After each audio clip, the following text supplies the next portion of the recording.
So our today's tech talk is about connect Gen AI models with external data. Right now you guys have seen large language models are available in the market. What's the problem? Why we cannot fine tune those models? Why are we just simply using those open source and we are just using a prompting for the extraction of the data? But how we can connect those large language models, Gen AI models with the external data? So we need to have a discussion on this. Okay.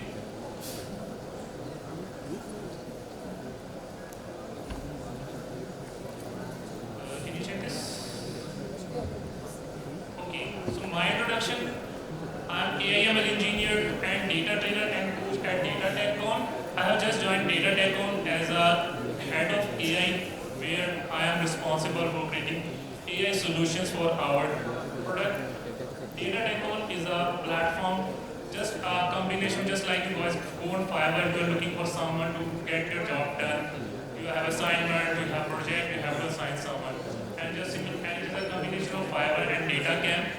Just like you, we are looking to learn about data and AI, and you're struggling to understand the data and AI. You can go to our platform, DataTechCon, you can find the right mentors for you, and you can hire those mentors for you several hours, for several number of minutes, so it's up to you. So I have 5 years plus years of industry experience prior to working at DataTechCon. I was a part of Hinder Technologies, where I lead the team of AI, where we develop the AI-based solution, Gen AI-based solution using the Google Gemini. That AI solution helped the company to basically automate the tasks which required by human, which required by lawyers. That was a product basically I developed that mimicked the working of the lawyers. That lawyers used to spend around 30 to 45 minutes to process a particular case, but that process just simply reduced the time. In just 2 minutes, you just simply enter your document on one side at the end. On the other side, you will get your analysis done. Prior working at Hinder Technologies, I was a part of Finja, as you guys mostly people know here who met me just. Finja was a startup which is closed right now because of the financial problem, but I was a part of that company. I started my journey with AI in this company. I developed different AI ML-based solutions, credit scoring. You are looking for a loan, just like in US, you go to the loan. They check what is your credit score. Are you a guy with a good credit score? Are you a guy with bad credit score? If your credit score is bad, obviously you're not going to get the loan. But if your credit score is good, you have paid all your previous loans on time, so obviously you are eligible for the loans. I developed these kind of projects at this journey, so that's all about myself. So if you guys are interested to connect with me, just search my name over the LinkedIn, and you will be able to connect with me.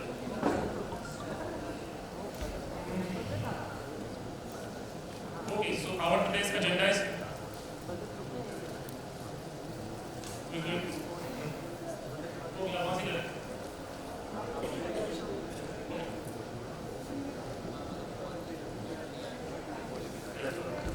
so we need to have the introduction of the GenAI. What is GenAI? Those guys who are not yet familiar with GenAI, we're going to talk about the GenAI. Then we're going to see how you guys can connect your generative AI models with external data, just like we have seen RAG is available to connect with your customized data on your proprietary data, how you guys can connect with them.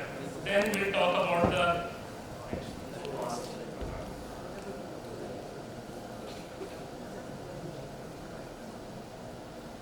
Go back. Yes. Okay. Overview of Google Gemini, just like Google Gemini 2.0 is just launched 4 days back. So we are going to see how you guys can integrate, what are the methods, how you can use the products of the Google to integrate those your external data with your GenAI models, and what are the Google Cloud tools for those integration. So this is going to be agenda for our today's discussion. So let's get into the introduction of the Gen AI. Generative AI, as you guys know,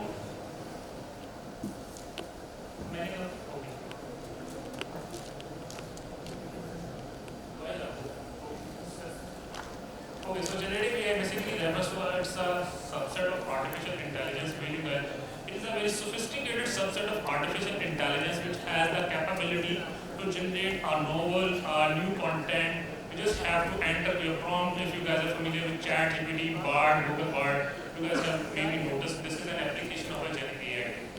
You You just simply enter your prompt. On the other side, it will just simply create a content for you. So how this Gen AI work? What type of data is fed to this? So in your Gen AI, it is trained on huge amount of unstructured data. Why it is called unstructured? In our machine learning, we have seen we provide our structured data to our machine learning model. It learns from that data, and that machine learning model can do obviously limited tasks, only classification, regression, and you can do forecasting. But this Gen AI has a lot of capabilities, so you pass in structured data, unstructured data, semi-structured data, all type of data you provide, but most of the time you provide the unstructured data. So ChatGPT is trained over the data of the internet, so that is called the unstructured. It is not labeled, it is partially labeled. Some of the data is very good labeled, some of the data is very badly labeled, so it's all about unstructured data. Then you just simply pass that data to your Gen AI model. It learns from that data. The model, a large language model learns from your data, from large amount of data.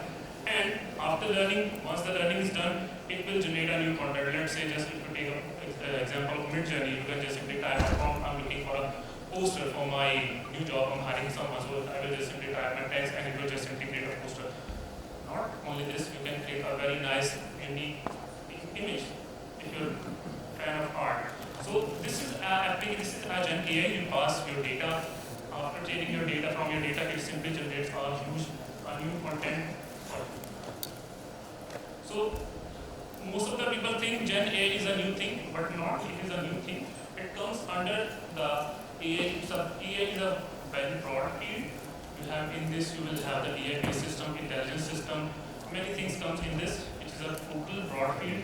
Then it comes a machine learning, which is a branch of AI that mainly focused on the creation of intelligent system. Just like if you perform a classification, is this person is going to fail or pass in the exam? So you just simply use a machine learning model, so it will create deep learning model. You have to perform a facial recognition. Who is this guy? Is it Ehtisham? Is it someone? Is it Sakina? Is it someone? XYZ. So you can just simply create a deep learning model. But Gen AI is a special type of machine AI. It's a more sophisticated form where you will deal with GANs, LLMs, transformers-based architectures, and you just simply pass a huge amount of data, and your model will be able to learn from your data, and it will be able to perform your analysis. Overview of Google Gemini. Before Gemini, we had the Palm, was a successor from the successor of the Google developer, the DeepMind. Now, this Gemini has the multi-model capabilities. Multi-model means it can not only do one task, it can efficiently do multiple tasks at the same time. If you are using a Gemini, it can not only create a text for you, it can not only generate a text for you, it can create images, it can process the audios, it can generate the videos for you as well. So that's why it's called multi-model. It can do multiple things at the same time. Single model can do multiple things at the same time. We have different variants with Gemini 1.5 Flash, Gemini 1.5 Pro. Each model is optimized for a specific task. Now we have the Gemini 2, which has more number of parameters, has more trillion number of parameters, which can do more better things as compared to this model. Evolution. In the 2017, Google created an architecture of the transformers. That architecture totally changed the dynamics of the AI. Before this, we used to create the machine learning models, we used to create the deep learning models, just like you guys have, if any one of you guys have trained the recurrent neural network for the task related to the sentiment analysis, when we goes to get the larger text, input text to our model start performing very bad. But this transformer architecture fixed that problem. This model, this architecture basically introduced two different components, two more main components. Attention mechanism.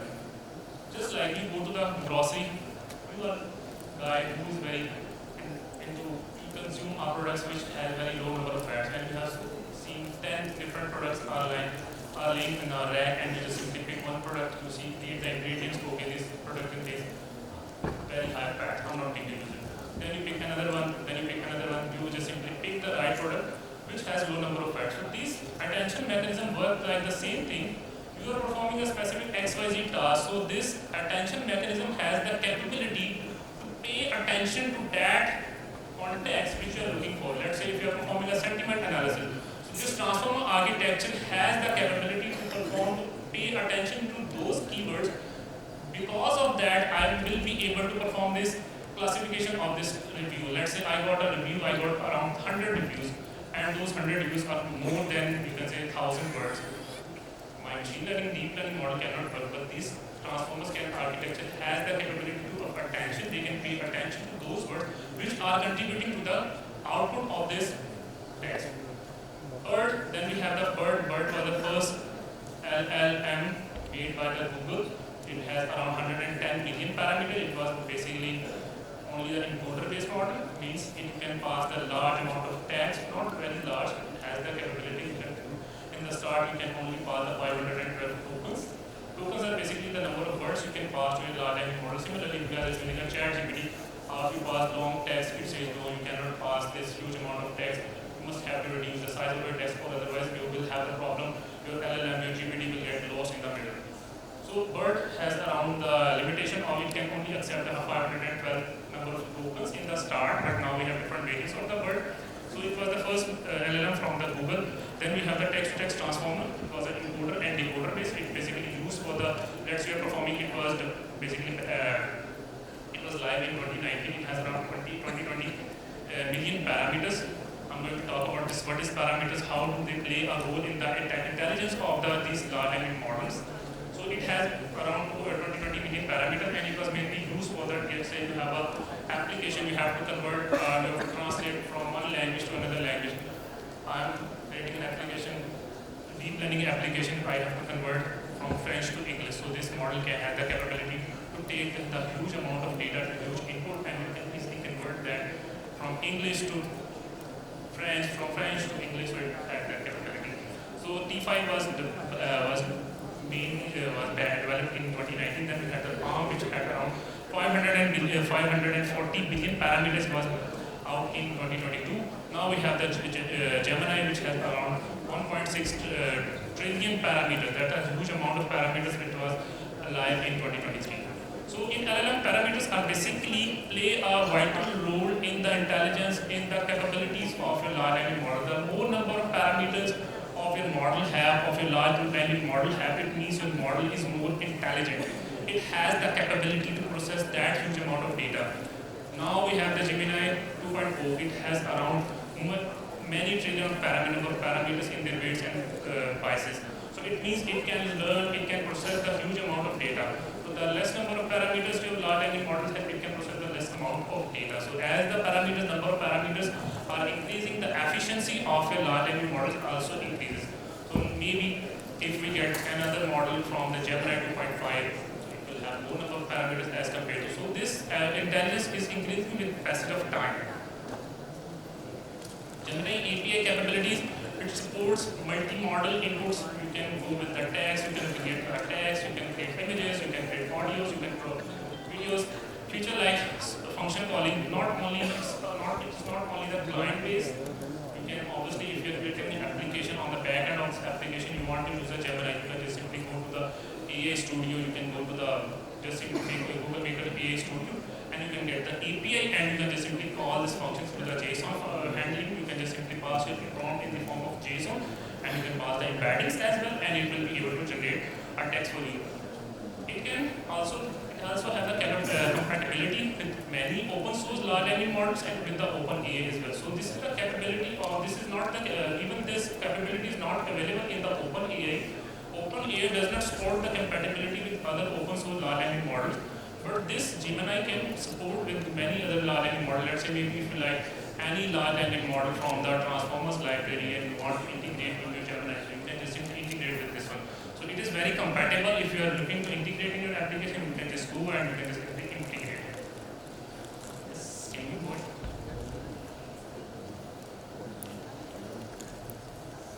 Why to connect GenAI model externally? Google has trained this Gemini on their servers, on their virtual machines, on their own proprietary data. But if we start to training this model on our own data set, we don't have that much number of resources, we don't have that much computation power. Obviously, the cost is going to be very high. I was interested to fine-tune OpenAI model. When I went to their website, they said it's going to charge you $7 per hour on your custom data set. And once you're done with the training, it's not done. You have to host on our web server as well. For the hosting, you have to pay $3 per hour. So let's say if I have to host for a day, it's going to cost me around $72 for a day. And the training, I'm not sure how much time it's going to be take to fine tune on my data set. So computation and costing is the main problem you cannot afford here. So that's why we need to, but we are interested to connect our GenAI models, our large language models with our external data, because these models are very good in working, but they don't know, let's say I am creating a chatbot for my policies of my company. I want to train a chatbot whenever a new employee comes. I don't want to allocate any single resource to that employee. I want that guy should only interact with the chatbot of my company, and he or she should learn about the policies, about all the things from all the A to Z about my company. So I can simply create a large language model. I can integrate. I can just feed my documents to that large language, to that Gemini model, and it will be able to connect with it. So I need to connect with my model, but this Gemini doesn't know. So I have to make a connection with my data. Integration enterprise workflows and application. I have to integrate this in my application where it should belongs to my data, where it should respond to my queries only. It should not hallucinate. Enhancement of user interaction through dynamic content generation. Obviously, I'm creating a very, you can say, particular use case. So I want to connect my data. I want to connect my data to this large language model so we can get some essence from that data, how to generate, how the newly generated data should be look like. I have to make a connection with my model. Fine-tuning is expensive and resource intensive. So I have to connect with this, but fine-tuning is expensive and resource intensive. So these are some things which make me excited to connect with my data, but some I have limitation. So how I can connect with my GenAI model with the external data, so I can make a query and I can retrieve the right results from I can communicate with my documents, I can communicate with my external data, I can communicate with my intellectual property data set, and my user can get query about my company, anything my client wants to know, so he can query. So while language model hallucinates, so this is the problem. If you just simply start asking GPT, it will not say, I don't know. It will start telling you some random and irrelevant questions. Just similarly, I have asked, how's the weather today? So you can see what is the output I got from this large language model. Weather is the state of atmosphere at a particular place. Instead of telling me what's the weather today, I have to travel somewhere, I should be aware with the weather. It starts giving me this one. So this is the problem. It is not trained, it doesn't have an idea about my intellectual data. So how it can generate our data which I can fulfill my needs. So this is the problem when you start asking the GenAI models the question which they don't know. They pretend like an extrovert guy who like to interfere everywhere and start giving you the false information that is not relevant to you. So this is the problem. This is a limitation of the GenAI model. If they don't know, they don't say, I don't know. Instead of saying, I don't know, they start giving you some random data set. So by making a connection with your intellectual data, property, intellectual data set, it will eliminate the problem of the hallucination, so you will be able to get the right result. So how you can connect with the external data? So this is the workflow you can just simply create. So have you guys heard about the RAG? Retrieval augmented generation. Can you guys anyone tell me what is RAG? Why do we need? Why it is better than fine-tuning our model? Why we should do RAG? Anyone? Yes. The last. Rag से हम अपने custom data को train कर सकते हैं और ये जो हाल्यूसिनेशन है इसको हम मिनिमाइज कर सकते हैं. We can minimize what? Hallucination को minimize करना. What is hallucination? I just told you. It will start giving you the random data, random output. Instead of giving you from the facts, instead of giving you from the right result. So RAG basically eliminate the problem of the hallucination, and also you don't have to fine-tune your model on your data set. You can just simply connect your RAG with your GenAI model, and it will be able to retrieve the right information. So how it works? You have the documents, you have the employee handbooks. I am creating a chatbot for my company where all the policies are available in this handbook. Whenever a new employee comes, I have to give him, but that employee is not interested to read all the documents because those documents are very lengthy. So instead, I can create any small application, POC type of application, where they can interact, they will just simply get to know what they want to know. Let's say a guy is hired in the HR, so he just want to learn about the HR. A guy is just hired in the IT team, so I just want to teach him what are the best practices of the writing a code, what are the best practices of working in the AI team, how you have to prepare your documentation. Another guy is hired in the risk and compliance team, so he has no concern to learn about the HR, to learn about the IT team. His concern to only learn. So I don't have to allocate anyone. I can just simply create a simple application using the Google Gemini. What I will do, I will just simply create the embeddings of my raw data, which I have to feed. Why do we need to create the embeddings? Can anyone tell me? What are embeddings and why do we need to create our data into embeddings? Yes, please. But why do we need to? Why don't we directly pass this data to our model? Okay, but why do we have to convert this into the embeddings? Why don't we directly pass this data to our model? It's just like our tokenization and the way we used to feed our system, because system is not going to understand the direct language that we are Correct. We have learned since our childhood computer understand the language of 0 and 1. Same thing with machine learning, deep learning, AI algorithms and GenAI algorithms as well.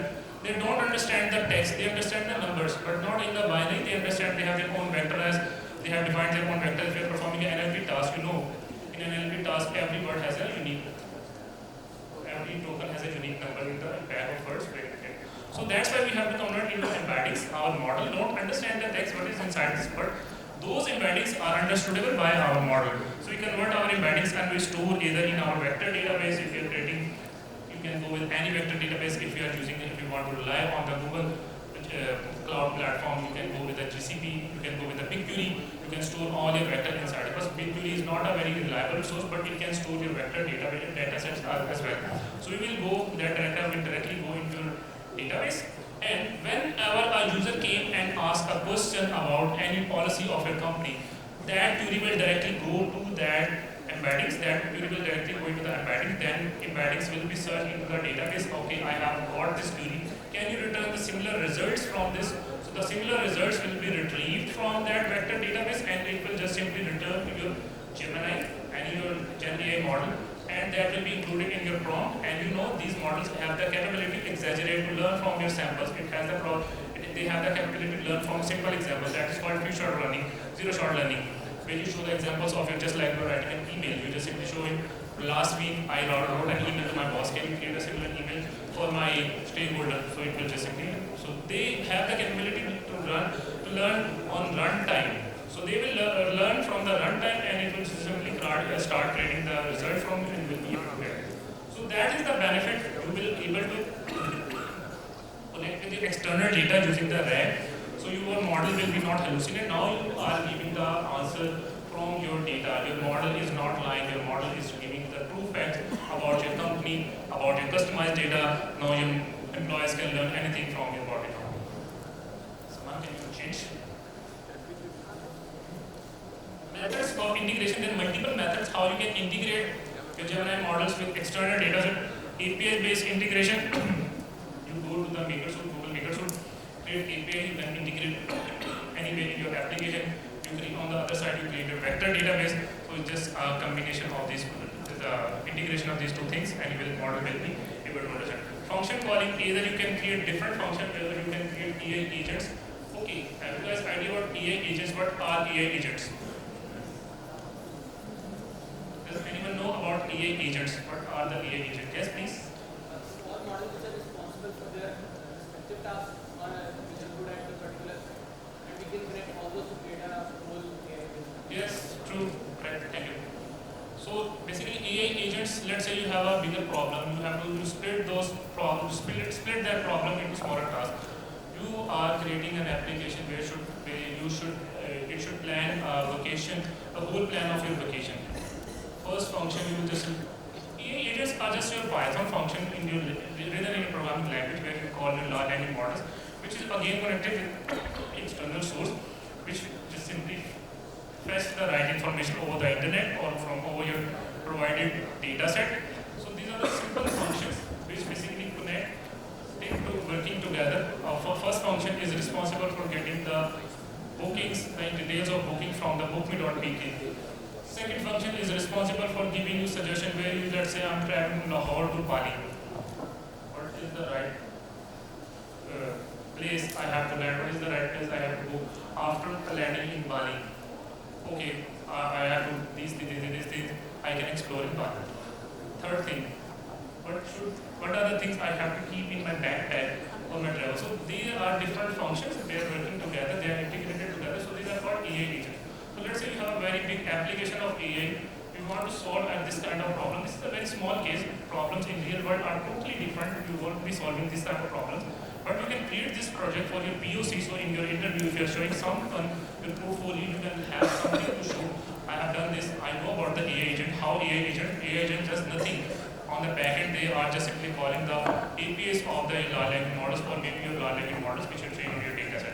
So you can just simply create an application and you can show it. So you can call this through function. Embedding an application, you can embed those in your application so it will be returning the Google Cloud tools for connecting Gemini. Google Cloud Functions. Sharia has given a very nice introduction about the serverless application. So Google Cloud Function is also a serverless. What is meant by serverless? Let me add on it. So serverless, basically you are not responsible for managing the infrastructure. It's not your headache where I'm going to host this function. You just simply go over any of your cloud service. You just simply deploy a function. That platform is responsible for managing your infrastructure. If your number of requests are high, they will add more resources. If your number of requests are low, they will just simply allocate those number of resources which are enough to handle your request. And if you are only paying for what you are using, you're not paying for the whole. Let's say your application is hosted 24/7, is going to be available, but you're going to pay only for that time when your function is being called. You're not going to pay, okay, your function was hosted for 24/7. Anyone at any time can call this function, it will respond to that. But you can pay for only for specific time. So in the Google GCP, we have this is called Google Cloud Function. You can create different type of Google Cloud Function. You can create in the form of HTTP trigger. You can do that. Google PubSub is also an application which is basically used to receive. It is called publisher and subscriber type of application. I'm not going into very detail of this. It's also you can say real-time communication application which basically allows you to communicate between you. BigQuery is basically a data warehouse. It is used to store your data. You have to create a data warehouse. You have to create a data mart. You have to create a data lake. So it is used for this. So if you have your embeddings, you have your vectors, you can store in it. So you can just your Gemini model, your GenAI model can easily communicate. You can easily retrieve those vectors and return. Overcoming challenges.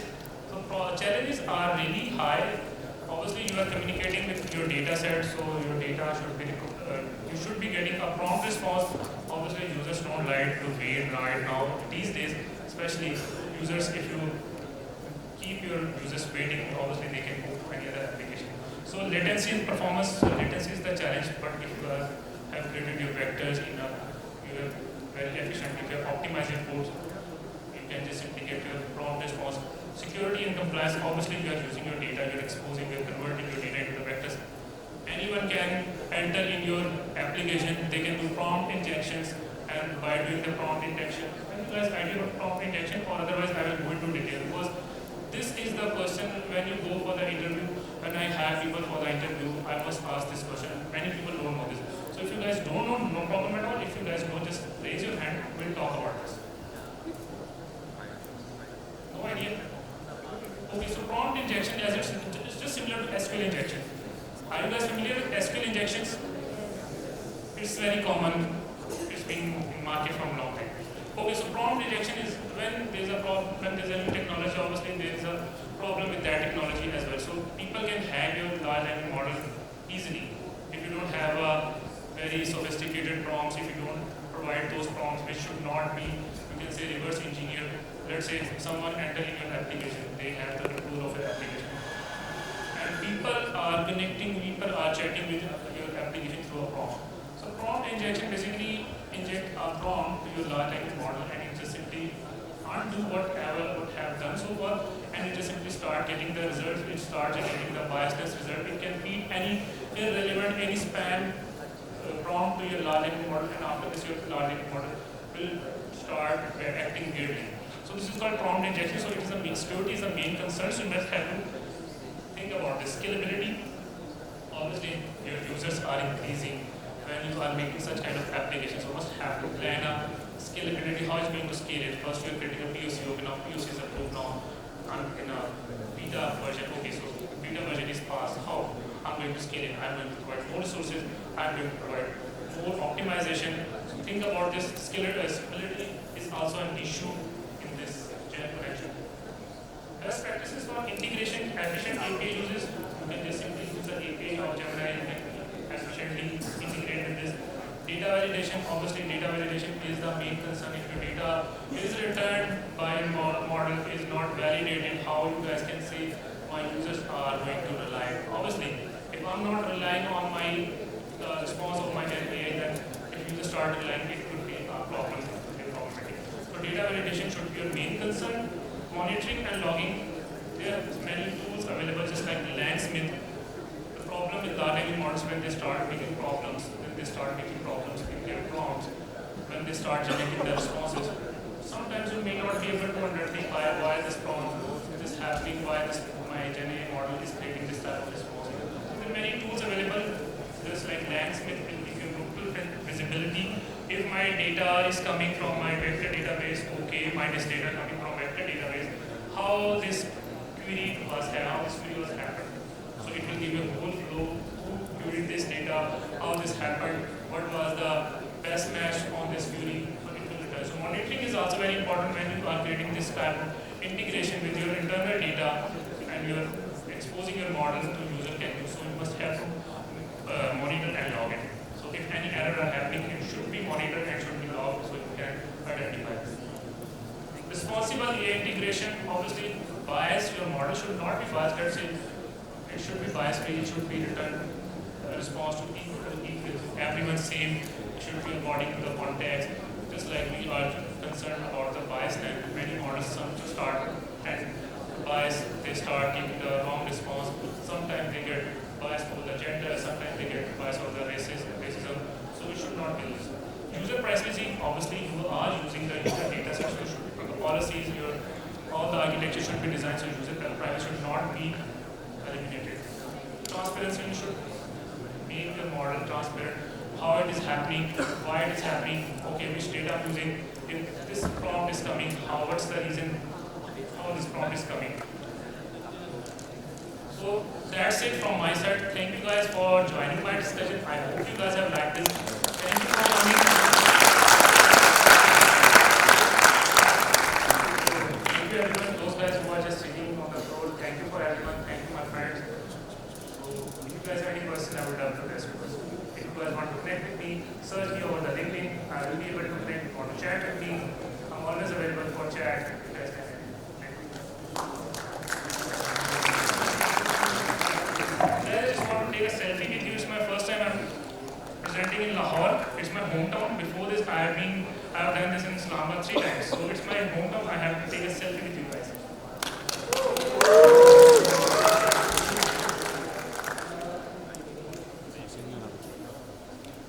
Thank you so much. Thank you so much again. I hope you guys like this topic.